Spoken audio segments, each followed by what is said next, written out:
Hello friends, welcome to More Creative. दोस्तों, आज 2 जुलाई दिन गुरुवार है, वह हिंदी महीना आषाढ़ और कृष्ण पक्ष की तृतीया है।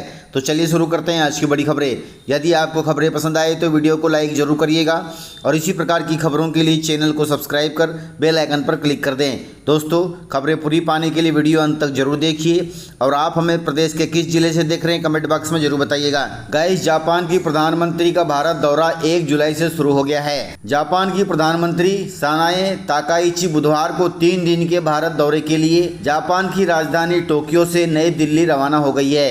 प्रधानमंत्री बनने के बाद यह उनका पहला आधिकारिक भारत दौरा है। भारत पहुंचने के बाद ताकाइची 16वें भारत जापान वार्षिक सम्मेलन में हिस्सा लेंगी। इस दौरान उनकी प्रधानमंत्री मोदी के साथ द्विपक्षीय वार्ता होगी। दोनों नेता निवेश, व्यापार, सेमीकंडक्टर, महत्वपूर्ण खनिज, मजबूत सप्लाई चेन, समुद्री सुरक्षा और रक्षा सहयोग जैसे मुद्दों पर चर्चा करेंगे। दोस्तों, यह दौरा 1 से 3 जुलाई तक चलेगा। विदेश मंत्रालय के मुताबिक इस बैठक में दोनों देश अपने रणनीतिक और आर्थिक संबंधों को और मजबूत करने पर भी जोर देंगे, जो कि बहुत अच्छी बात है।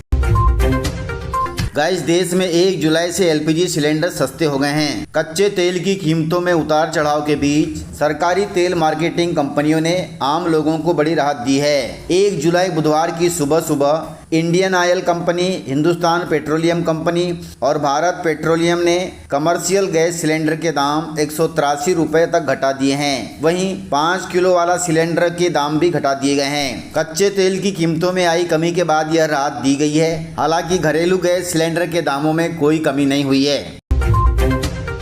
गाइस, मध्य प्रदेश सहित देश में पेट्रोल और डीजल के दाम हुए सस्ते। दोस्तों, जुलाई महीने के पहले दिन आम लोगों के लिए बड़ी राहत की खबर आई है। भारत में पेट्रोल डीजल के दाम घट गए हैं। पेट्रोल की कीमत में 5 रुपए प्रति लीटर की कटौती की गई है। वहीं डीजल की कीमत भी 3 रुपए प्रति लीटर कम हुई है। यह कटौती नायरा एनर्जी कंपनी ने की है। नायरा एनर्जी भारत की सबसे बड़ी प्राइवेट फ्यूल रिटेलर कंपनी है। नई कीमतें बुधवार 1 जुलाई 2026 से पूरे देश में लागू कर दी गई है। यह बदलाव कंपनी के सभी पेट्रोल पंपों पर एक साथ हुई है। दोस्तों, मध्य प्रदेश सहित पूरे देश में जहां पर भी नायरा कंपनी के पेट्रोल पंप होंगे वहां पर आपको यह राहत मिलेगी।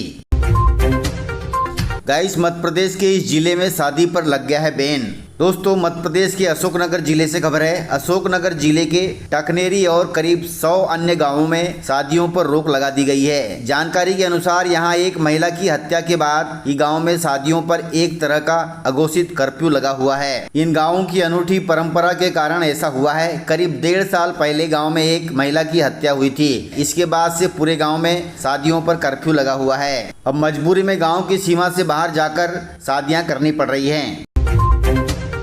दोस्तों, मध्य प्रदेश की 15 से अधिक फसलों को मिला है जीआई टैग। दोस्तों, मध्य प्रदेश ने कृषि क्षेत्र में नया इतिहास रच दिया है। राज्य को एक साथ 15 से अधिक उद्यानिकी फसलों के लिए जीआई टैग मिला है। देश में पहली बार किसी राज्य को इतने उत्पादों के लिए यह मान्यता मिली है। यह खबर प्रदेश के किसानों के लिए गर्व की बात है। इससे स्थानीय उत्पादों की पहचान अब देश और दुनिया में मजबूत होगी। दोस्तों, जिन फसलों को जीआई टैग मिला है वे इस प्रकार से हैं। इस सूची में गुना जिले का कुंभराज धनिया शामिल है। इसके साथ ही नरसिंहपुर जिले के बरमान घाट का बैगन भी शामिल है। वहीं बैतूल का गजरिया आम भी शामिल है। खरगोन की लाल मिर्ची को भी जीआई टैग मिला है। वहीं मांडू की खुरासानी इमली को भी जीआई टैग मिला है। इसके अलावा जबलपुर की हरी मटर को भी जीआई टैग मिला है। वहीं सिवनी का जम्बो सीताफल भी इस सूची में शामिल है। वहीं मालवी आलू और मालवा का गराड़ू भी इस सूची में शामिल है। इसके अलावा नरसिंहपुर का गुड़ और जबलपुर का सिंगाड़ा भी इस सूची में शामिल है। इसके अलावा अलीराजपुर जिले का नूरजहां आम भी इस सूची में शामिल है। इसके अलावा बुरहानपुर का केला, इंदौर का जीरावन, रतलाम का सैलानी की बालम ककड़ी और छतरपुर का पान और डिंडोरी की कुटकी, इन सभी फसलों को जीआई टैग मिल चुका है। इसके अलावा सरकार ने और कई पारंपरिक फसलों के लिए भी प्रस्ताव भेजा है ताकि उन्हें भी जीआई टैग मिल सके। इनमें उज्जैन की इमली और अलीराजपुर का अचारी आम शामिल है। इसके अलावा मालवा का सफेद प्याज और झाबुआ का दाल पानिया भी इस लिस्ट में है। इसके अलावा मंदसौर का देसी जीरा और बुरहानपुर की जलेबी तथा अशोकनगर की खिरनी भी इस सूची में शामिल है। दोस्तों, मुख्यमंत्री डॉक्टर मोहन यादव ने किसानों से खास अपील की है। उन्होंने परंपरागत खेती के साथ उद्यान की फसलों को अपनाने को कहा है। अभी प्रदेश में करीब 28 लाख हेक्टेयर क्षेत्र में उद्यान की खेती होती है। सरकार ने इसे साल 2030 तक 30 लाख हेक्टेयर तक बढ़ाने की योजना बनाई है। सरकार का मानना है कि इससे किसानों की आय बढ़ेगी, जो कि बहुत अच्छी बात है। दोस्तों, बागेश्वर धाम के पीठाधीश्वर धीरेन्द्र कृष्ण शास्त्री जी की जान को खतरा हो सकता है। राम जन्मभूमि मंदिर के दान और चढ़ावे में गड़बड़ी का मामला लगातार सुर्खियों में है। इस बीच बागेश्वर धाम के पीठाधीश्वर पंडित धीरेन्द्र कृष्ण शास्त्री जी ने बड़ा बयान दिया है। यह बयान उन्होंने हाल ही में इंडोनेशिया की राजधानी जकार्ता में दिया है, क्योंकि जकार्ता में उनकी अभी राम कथा चल रही है। वहाँ एक धार्मिक कथा के दौरान भक्तों को संबोधित करते हुए उन्होंने इस मुद्दे पर पहली बार खुलकर बात की। उन्होंने कहा कि वे इस पूरे घोटाले के असली मास्टरमाइंड को अच्छी तरह जानते हैं, लेकिन उन्होंने यह भी साफ किया कि अगर वे अपनी दिव्य पर्ची खोलकर उसका नाम उजागर करते हैं तो उनकी जान को खतरा हो सकता है। इसलिए उन्होंने नामों का खुलासा नहीं किया। हालांकि श्री राम मंदिर में चढ़ावा चोरी से वे भी काफी दुखी हैं और दोषियों को सजा मिलनी चाहिए। गाइस, मोदी कैबिनेट में इन फैसलों पर लगी है मोहर।